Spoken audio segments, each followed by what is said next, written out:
Olá, amigos da TV Atualidades do Direito, tudo bem? Nós estamos com o professor Diogo Reis e falaremos agora de direito eleitoral. Falaremos especificamente sobre o pronunciamento do STF sobre a lei da ficha limpa, a Lei Complementar 135 de 2010. Tudo bem, professor Diogo? Olá, Saulo. Tudo bem, tudo bem. Muito bem. Professor, o primeiro questionamento que eu faço, quais são as suas considerações acerca do pronunciamento do STF? Saulo, bom, primeiro eu queria dizer que é um prazer estar aqui no Atualidades do Direito, que sempre traz as notícias mais recentes do direito e com segurança, com seriedade e com responsabilidade. Eu fico muito feliz de fazer parte desse grupo aqui. Bom, a questão da ficha limpa, a Lei Complementar 135, enfim, acabou. É o momento de enterrar o defunto. De fato, a discussão do Supremo Tribunal Federal, essa longa novela, chegou ao seu fim. A gente teve o último capítulo com a decisão. Essa decisão foi uma decisão que envolveu diversos aspectos. Não foi uma decisão fácil, é uma decisão difícil de entender, de compreendê-la. Ela trouxe o resultado de 7-4, o que dá a impressão que foi fácil, né? Porque costumamos com a maioria bem apertada, em 6-5, e sem contar os diversos empates que nós tivemos, os impasses que nós tivemos também. Mas não foi nada fácil, não. Foi tudo muito complexo, muito difícil. O Supremo Tribunal Federal ele decidiu que a Lei Complementar 135, a Lei de Ficha Limpa, se aplica às eleições de 2012 e todos os seus dispositivos que foram impugnados foram considerados constitucionais. Todos eles foram considerados em conformidade à Constituição brasileira. Foi essa a nossa decisão. Quais os aspectos dessa decisão, Saulo, que você me perguntou? São diversos os aspectos. Bom, primeiro, nós temos, não há como não pensar no reflexo disso exatamente na campanha que está iminente. Outra coisa que nós não podemos deixar de pensar é como o Supremo Tribunal Federal enfrentou a matéria e aqueles grandes obstáculos, como o da presunção de inocência, o da proibição da retroatividade da norma, como que ele fez esse debate, como que ele conseguiu enfrentar isso. A verdade, Saulo, foram diversas teses. Não foi uma tese só, não. Nós tivemos 7-4 e a decisão foi pela constitucionalidade, mas teve uma pluralidade de debate, diversas teses a respeito. Perfeito, professor. E nessas discussões, eles levantaram, como o professor bem disse, 3 teses. Explica um pouquinho para nós, um pouquinho mais, professor. Saulo, ok. Na verdade, assim, foram diversas teses que podem ser agrupadas em 3 grandes eixos, né? Quais eixos? Eu acho que assim vai ficar um pouco mais fácil da gente compreender essa problemática. Muito bem. O primeiro eixo se refere ao tema de inconstitucionalidade. Vamos colocar assim.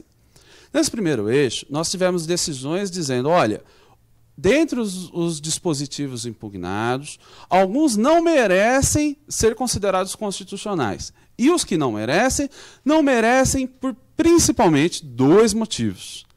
Por força de enfrentar um obstáculo intransponível, que é a proibição da retroatividade da norma, e também por enfrentar um segundo obstáculo intransponível, que é a presunção de inocência.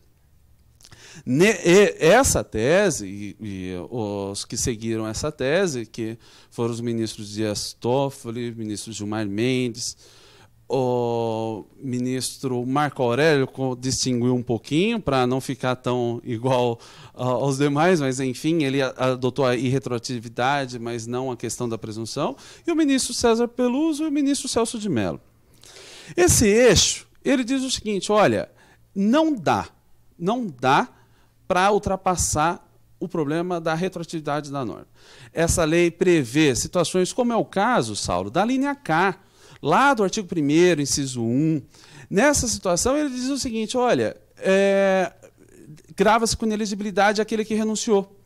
Quem renunciou antes da Lei Complementar 135, vamos supor, Saulo, lá, o senador da República, e resolveu renunciar. Começou uma investigação sobre ele, que ele, de repente, andou desviando alguma coisa especial lá para o estado da Bahia, com muita facilidade, e ele começou a investigação, abriu o processo, aquele negócio começa a acontecer, o senador Saulo renuncia. Muito bem, renunciou. Ok.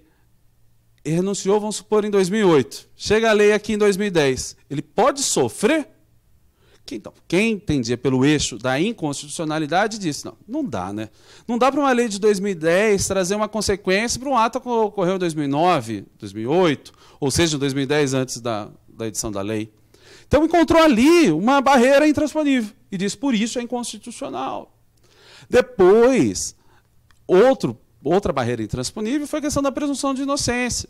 O Supremo Tribunal Federal já tinha um precedente, que é a DPF 144, muito famosa e cabe perfeitamente à questão, e que dizia, olha, a presunção de inocência se aplica à seara eleitoral, se aplica à esfera eleitoral.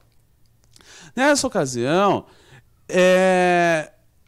os ministros que defenderam esse eixo da inconstitucionalidade, ele disse o seguinte, olha, não é possível eu aceitar uma punição, que a inelegibilidade para eles seria uma punição, sem um trânsito de julgado. Ou seja, enquanto não houver o trânsito de julgado, ou seja, uma decisão irrecorrível, eu não posso fazer com que essa pessoa sofra a pena, entre aspas, né, a pena de inelegibilidade.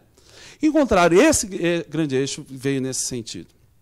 Teve um segundo eixo, que eu prefiro agrupar aqui, como ele foi quase todo pela constitucionalidade, mas fez 3 pequenas ressalvas. Essas ressalvas, Saulo, foram feitas no artigo 1º, inciso 1, na linha E, L e K.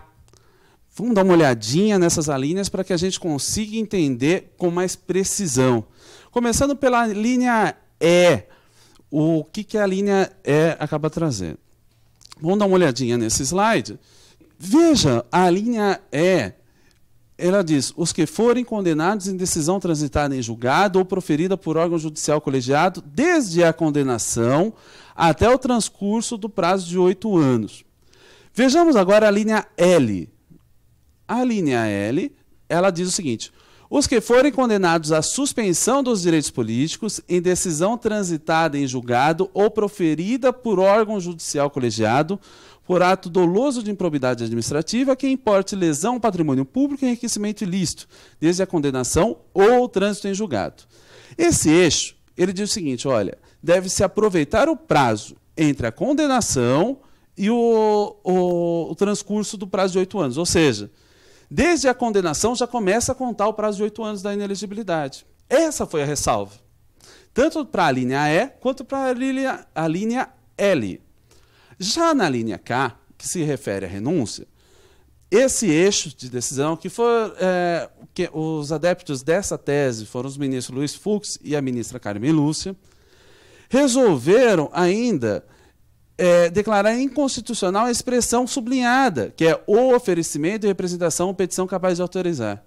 Vamos dar uma olhada na linha K. Diz assim, olha, o presidente da República, o governador de Estado e do DF, o prefeito, os membros do Congresso Nacional, assembleias legislativas, da Câmara Legislativa, câmaras municipais, que renunciarem a seus mandatos desde o oferecimento de representação ou petição capaz de autorizar. Isso não deveria ser considerado constitucional. Então, para eles, a leitura deveria ser a seus mandatos desde a abertura de processo para infringir. Ou seja, o momento de início seria o momento em que não se tem ingressado com uma petição, com uma denúncia, no momento em que tenha se instaurado o processo. Esse é o segundo eixo. E o terceiro eixo, que foi o eixo vencedor, a tese vencedora, dizendo o seguinte, olha, todos os dispositivos impugnados devem ser considerados constitucionais. E essa que foi a decisão que acabou prevalecendo. Quem abriu essa decisão foi o ministro Joaquim Barbosa, que encontrou outros adeptos, como a ministra Rosa, o ministro Aires Brito e o ministro Marco Aurélio, que entendeu que todos são constitucionais, exceto aqueles que se referem à irretroatividade. Disse, olha, quanto à retroatividade não dá, mas presunção de inocência, pode sim a lei da ficha limpa passar. Perfeito, professor, muito bom. Nós, do Atualidades do Direito, agradecemos os esclarecimentos e esperamos contar mais vezes. Obrigado, professor, muito bom. Ok, Saulo, eu que agradeço, é um prazer participar aqui e espero ter contribuído para a missão de vocês de elucidar e disseminar o direito pela internet. Muito obrigado. Obrigado, professor. Obrigado, pessoal.